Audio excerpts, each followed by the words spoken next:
Nobody, and I mean nobody, saw this coming. Not at this scale, not from this Belgium team. Because heading into this match at BC Place in Vancouver, the Red Devils were being quietly written off. 2 games played, 2 draws, 1 against Egypt, 1 against Iran with 10 men. They hadn't scored a single goal they could actually claim as their own. Their only goal in the whole tournament up to this point, an own goal. That was it. That was the Belgian attack in 2026. A team packed with Premier League stars, Champions League regulars, and one of the best midfielders of his generation, and they were being outplayed by sides ranked far below them. New Zealand, on the other hand, came in with something to prove. The All-Whites had a draw against Iran and a narrow loss to Egypt, a loss that still stung because they'd actually taken the lead. And that's the cruel story of New Zealand at every World Cup they've attended. They fight, they compete, they sometimes even lead, but they never quite get over the line. 8 World Cup matches without a single win, not one. And this was supposed to be the moment. Win against Belgium, and suddenly the conversation changes. Suddenly New Zealand is relevant. It didn't go that way, not even close.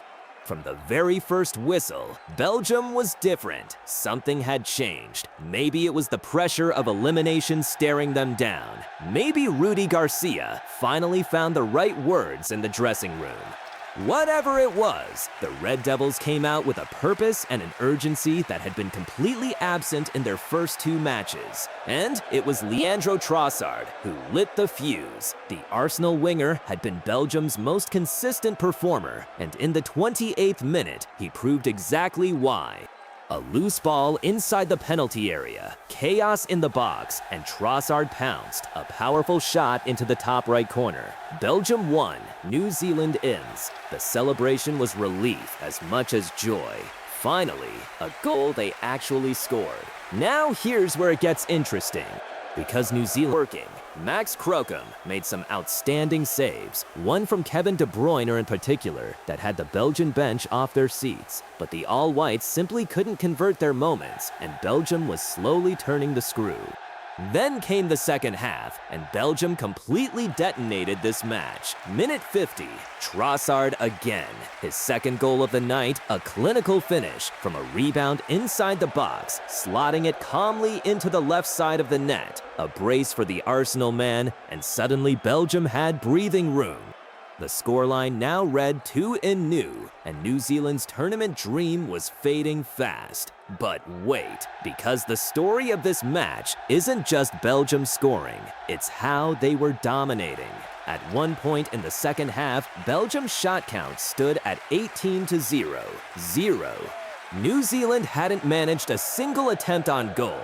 That's not a match, that's target practice. The sheer difference in quality, in hunger, in tactical discipline, it was overwhelming.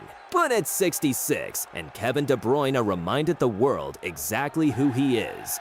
At 34 years old, playing for Napoli now, there were questions about whether De Bruyne had anything left at this level. He answered them emphatically.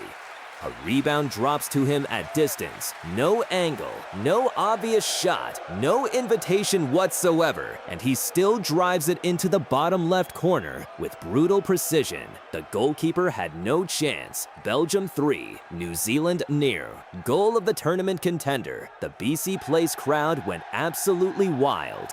For New Zealand, that third goal was the moment the door slammed shut. But they did something admirable. They didn't quit. They kept fighting, and in the 84th minute, Elijah Just pulled one back, blasting a shot from the edge of the box into the right corner after collecting a rebound. Belgium 3, New Zealand 1.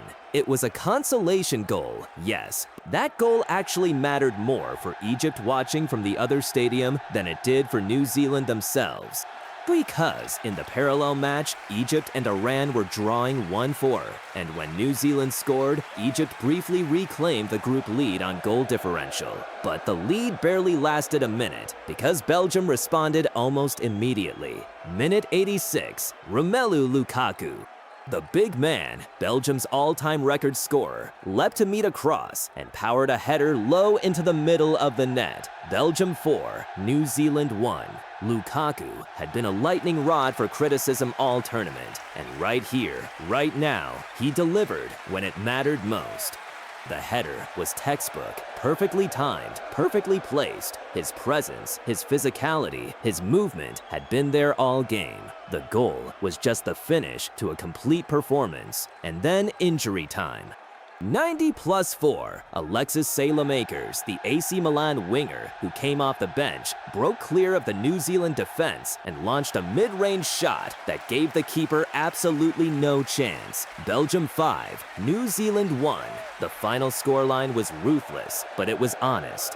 This was the Belgium everyone had been waiting to see for 2 years. Let's put the numbers in context because they tell the full story. Belgium had 18 shots before New Zealand even registered their first attempt in the 54th minute of this match. The possession was one-sided.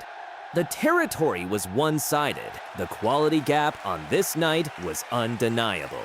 And yet, Belgium needed this game to finally look like themselves. That's both a compliment to New Zealand for frustrating them in the first half and a damning statement about how poor Belgium had been in their opening 2 fixtures. The result meant Belgium topped Group G, not just qualified, topped it. Alongside them, Egypt advanced as runners-up after their draw with Iran. And Iran? They now wait nervously to see if they make it through as one of the best third-place teams. New Zealand? Eliminated. 8 World Cup matches, 0 wins. The history remains unbroken, and that is genuinely heartbreaking for a nation that competes so hard every single time they reach this stage. But let's end on Belgium, because whatever happens in the knockout rounds, this performance matters. Trossard finally delivered the brace he's been threatening. De Bruyne reminded everyone that class doesn't expire. Lukaku showed up when the stakes were real, and a team that had been drifting through this tournament suddenly looked dangerous, organized, and hungry. The Golden Generation tag has followed Belgium for over a decade. Most of those players are gone now, but the Red Devils, they're still here. And after what they did in Vancouver tonight, teams in the round of 32 should take notice. Belgium are awake, and they are dangerous.